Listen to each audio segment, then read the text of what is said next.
Hey everyone, in today's tutorial we're going to be looking at a couple of ways of writing your own melodies. Now, being able to come up with a good tune is useful in all kinds of situations. Obviously if you're a songwriter or composer, but also if you're interested in production or music arranging and things like that, or even if you just enjoy messing around with chords and things on the piano. Being able to come up with melodies can be really satisfying and fun, and it can teach you a lot about music theory. Okay, so let's get started and think about how to create your own melodies. I want to begin with an idea, and that is that any melody, any tune, is really a journey. It has a starting point and an ending point. Now, the starting point could be any note in the scale of the key that your song is in. But the ending point will almost always be the tonic note of that key. In other words, the note that the key is named after. Now, if that sounds madly complicated, let's make it concrete for you. Let's imagine we have a song in the key of C major and we want to develop a melody for it. Now, the first note of our melody could be any note of the C major scale. C, D, E, F, G, A, B, and then back to C. It doesn't have to be between those two C's. It could be any note of the C major scale anywhere on the piano keyboard. Okay? In practice, that first note is likely to be one of the notes of the C major chord, C, E, and G, the so-called tonic chord in the key of C major. But it could be any note of that scale. It could be a note from out of that scale, but that would be a little bit more unusual. So we'll stick to the more basic principle for now. Now, the final note of the melody, the end of the journey, will almost always be the tonic note of the key, C. Okay? Things get a little bit complicated if you're writing counter melodies or backing melodies or whatever, but for main melodies, those rules almost always hold good. Now, between those 2 points, between the start and the end of your melody, it can do quite a few different things, just like chord progressions can if you know a little bit about chords. While it's on its journey though, there are a few things that your melody will probably do and a few ways in which it will probably be structured that are worth knowing about. To explore some of those, let's have a quick look at a jazz melody that I wrote years ago when I was a teenager. It's in the key of C minor, and I'll just play the first few bars, the first few measures. Here we go.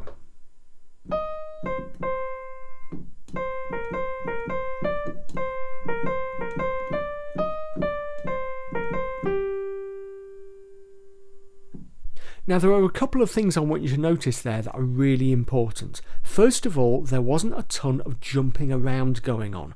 Most of the time, any note that you heard in that melody was followed by the note immediately above or below it in the scale of the key, which is C minor, and that is a scale of C natural minor. Okay?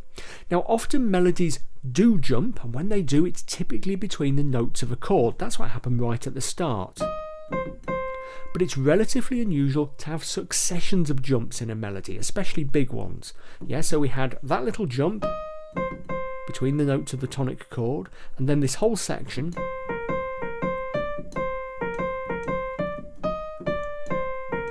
all the way to there was made up of notes going just up and down the scale. So one step up the scale, one step down the scale, whatever, but no jumping.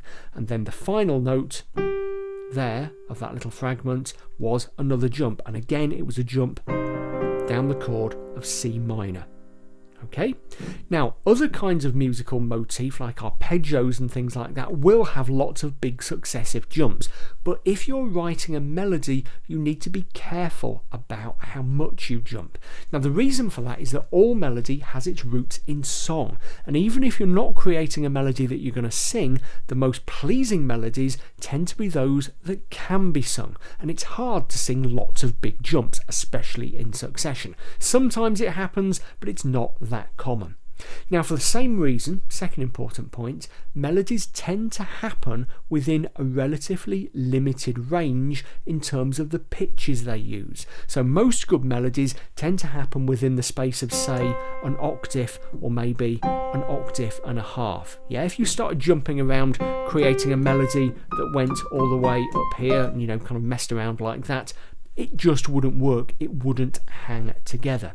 Of course, when you start arranging your music, you can repeat your melodies or break them up into bits so that they span a wider range on the piano keyboard, but a good melody should usually be fully expressible within a fairly tight space. Next important point. A melody is almost always organised in phrases, little fragments of music of varying length with sustained notes or rests at the end of them. Let's listen to our little C minor melody again. There's phrase 1, here's phrase 2, and here's phrase 3.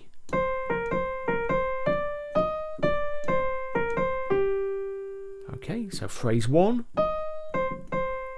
phrase 2, phrase 3.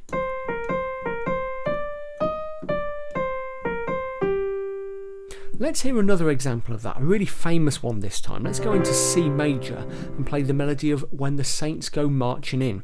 I'll just play the first half of it.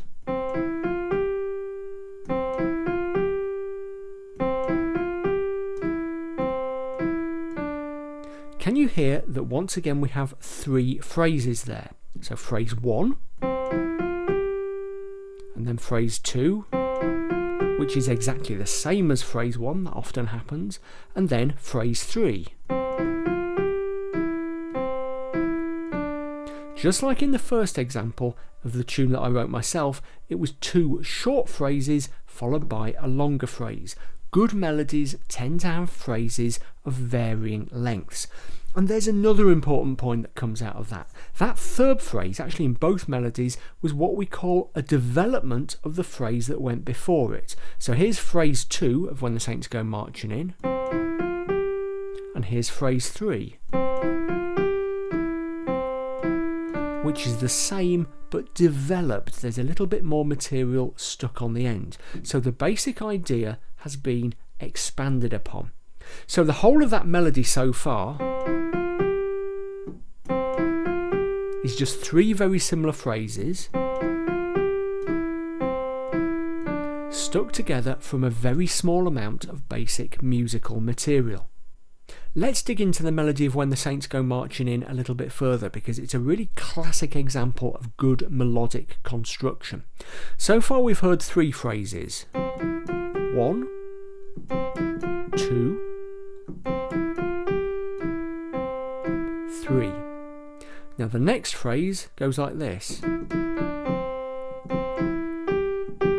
You could say it was 2 phrases, but really I think it's 1 single phrase. Let's look at what happens there. Now that's a different order of notes from what we've come across before, but it echoes the rhythm of the very first phrase. The very first phrase was, and this is the same rhythm, just going down, okay? So bum bum bum bum. Although it's different, there's a little bit of an echo of what's gone previously. And then we go up by 2 successive jumps. Relatively unusual in melody. I mean, it happens quite a lot, but it's relatively unusual. When it happens, it almost always goes up a chord, and that's what happened there. That's a C major chord, the tonic chord of the key. And we end there because we've got an F chord underneath, and then an F minor chord as it happens. And then in the very final phrase, okay, and that's kind of like the phrase before, but sort of turned upside down. This time we're going down the chord. Now the stuff we're seeing there happens time and time again in good melodies. We have a mixture of phrase lengths, we have phrases kind of echoing each other, we have small jumps, and if they're successive jumps they tend to be up and down chords. We have a lot of notes that are next to each other in the scale. Okay, so let's look at our first approach for creating our own melody. Let's imagine that we have a chord progression and we want to write a melody that will go over the top of it. Now that's a really common situation. Classically, the ideal was that you would come up with your melody first and then harmonise it. But especially when it comes to songwriting and contemporary production and stuff like that, it's very common and perfectly legitimate to start with a chord progression. So what I'm going to do today is imagine that we've got a really simple chord progression. We will just look at the first 4 bars, the first 4 measures, and it is 1 chord per bar. Yeah, and we're in the key of C major. Here we go. We've got C, E minor, A minor 7, F. Let's count that. 1, 2, 3, 4, 2, 2, 3, 4, 3, 2, 3, 4, 4, 2, 3, 4.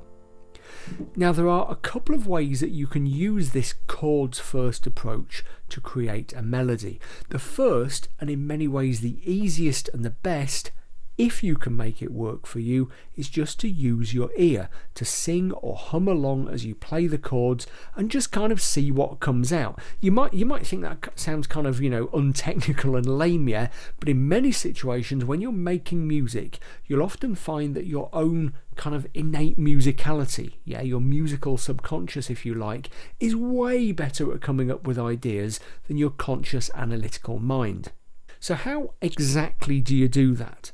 Well, really it comes down to improvisation, and the main thing is to get comfortable playing the chord progression first, maybe matching the tempo and the style that you want your melody to fit.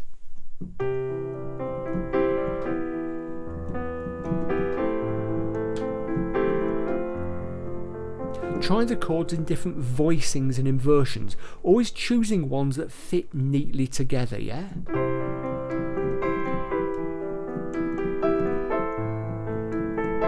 Talked about that a lot in the past. Rather than playing all your chords in root position, which will make a lot of ugly jumps, try to choose your voicings, your inversions, your chord shapes that fit together smoothly and neatly with minimal hand movement. Sometimes you'll have to jump, but hopefully not too often. Now, when you've played around with your chords like that, when you're comfortable with them, keep playing and just start humming or singing or vocalizing along, yeah? Something like this.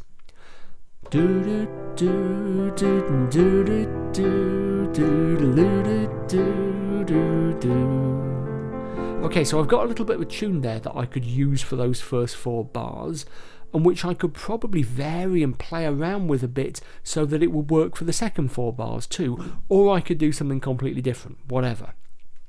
If you're writing a song, by the way, and you already have lyrics, then that can be a massive help because the rhythm of the lyrics will suggest the rhythm of the melody.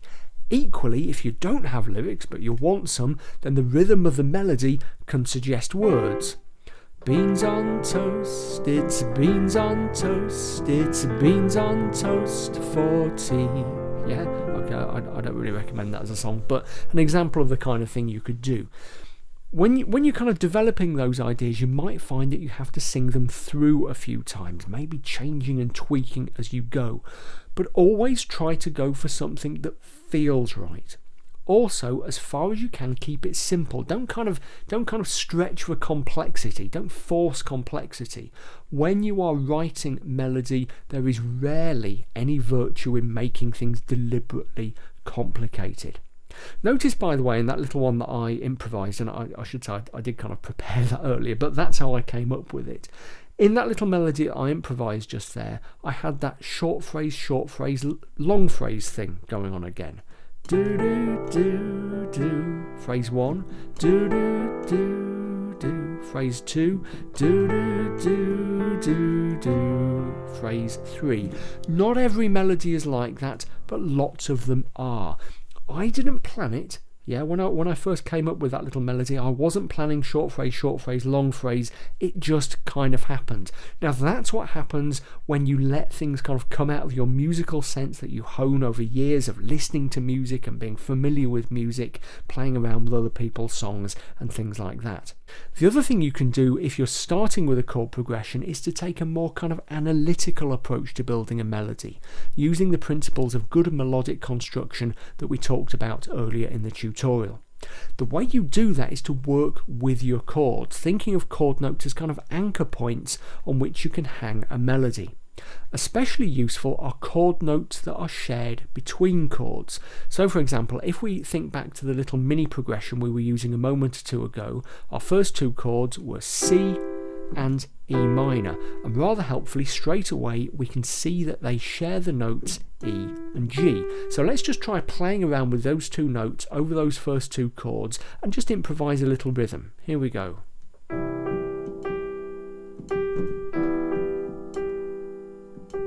Yeah, really simple little idea. Remember, I don't want to be too complicated, and I'm using quite a lot of repetition of that G as well. Repetition is absolutely fine in melodies, yeah, use it as much as you like. So I've got my little, my first couple of little phrases, if you like, but now I know that I've got an A minor chord coming up. What can I do with the melody? Well, a sensible idea might be to go up to the note A, because we can do that from the note G without jumping. And already we've done a fair bit of jumping, and we don't want too many jumps in our melody. So we could do something like this.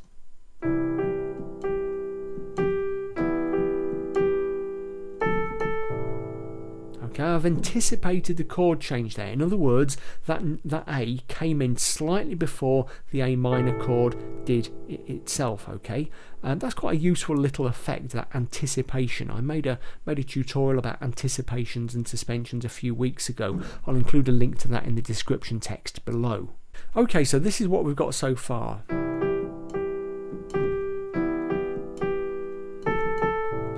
Where shall we go next? We're on our A minor 7 chord.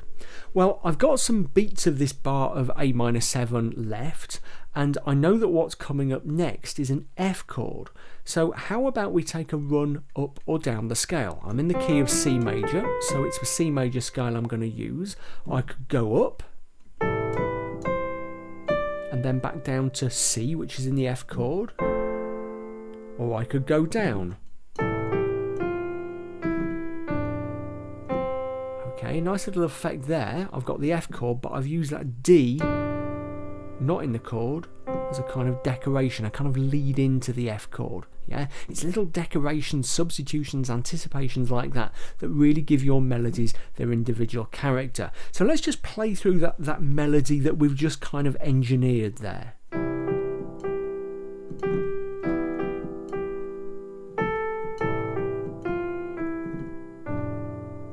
It's not much, but it's a start, and there are lots of other approaches we could take. I could look at my chords in different inversions.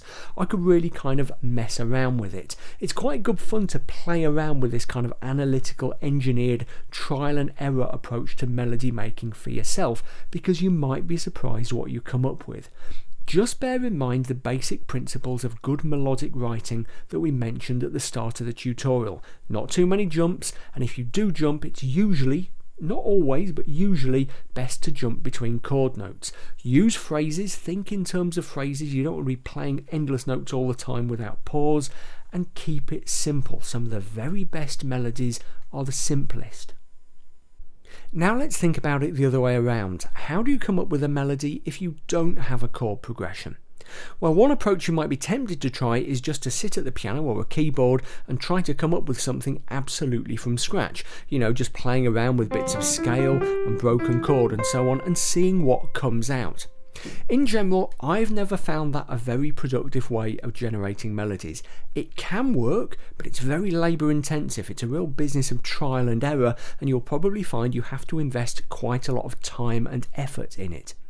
One circumstance where that approach might work is if you're writing a melody for lyrics, because then if you've got the lyrics in front of you, you've already kind of got an idea of the mood and the rhythms and so on, because the words will partially dictate the rhythms, and it's much more a case of just finding the pitch element of the melody. In general though, if you don't have anything else to work on and you just want a pure melody, you're probably going to be better off getting up from the piano and doing your thinking somewhere else. You just have to kind of wander around, literally humming to yourself, yeah, in the shower, or while you're painting a fence or doing the washing up, or any kind of mindless task like that. Start with kind of a single interval, do do, or a little run of notes, do do do do, and kind of play around with it. Sing to yourself, play with it, explore it, see what comes out. Now if you're anything like me, that is how you will come up with your best melodies. away from the piano. A few years ago I made a tutorial on how to write a classic jazz song in which I discussed this process in quite a lot of detail. There's a whole section of me standing, I think, in the kitchen of our old house chopping onions and talking about how to be inspired, how to get a little bit of melody and extend it kind of in your head. So it might be worth your while checking that tutorial out. Once again, I'll include a link to it in the description text right underneath this video. Now, there are two issues you need to think about if you're going to be wandering around your local garden centre or wherever dreaming up melodies. The first is how to capture your ideas, and this is really important because what you don't want is to think of a great idea while you're out somewhere only to get home and find you've forgotten it. If I'm out of the house and I have a musical idea that I'm worried I might forget, I sometimes sing it into my phone using the video app or a voice recorder app. I just find that a really convenient way of capturing ideas quickly. If I am at home with all my stuff around me, then typically I'll jot down an idea on some manuscript paper. I always have a manuscript pad fairly close to hand, or I'll sit down and work it out on the piano, which for some weird reason also makes it easier to remember. Now, if you're not confident in your capacity to remember melodies and ideas once you've had them, and it does take a bit of practice, then do prioritise capturing them. But a word of warning. Something you might find is that once you've captured an idea for a melody, it's actually surprisingly difficult to change it. It kind of gets set in stone in a weird way. So if I'm working on a melody in my head and I'm confident that I can keep it in my head, that I can remember it, then often I will keep it in there for a little while. I'll kind of keep turning it over and thinking about it and kind of almost singing it to myself in my head to make sure I'm really confident with the idea. Once again, that is how the best melodies tend to develop for me. Second issue, once you've come up with a melody, you need to harmonise it. You need to come up with chords for it. Now, harmonisation is a pretty gigantic topic and way too big to talk about here, but once again I can delve into my magic bag of tutorials and pull out one that will help you with harmonisation. It's called How to Work Out the Chords to a Song on the Piano, and once again you'll find a link to it in the description text right underneath this video. Okay, so that's it for this tutorial. I hope you found it useful. I hope it's given you some ideas to get your own creativity going. If you have enjoyed it, then please remember to like the video, to subscribe to my YouTube channel if you're not subscribed already. Just hit the red button in the bottom right hand corner, and also maybe to add a comment and say hello. Don't forget to check me out on social media, by the way. I've got Facebook, Twitter and Instagram. All the links are in the description text below. You might also be interested in my Patreon crowdfunder campaign. Supporting me on Patreon doesn't cost very much, but there are some fantastic benefits to be had. Head over to patreon.com/Bill Hilton to find out more about what's going on over there. Okay, have fun making melodies, and I'll see you next time.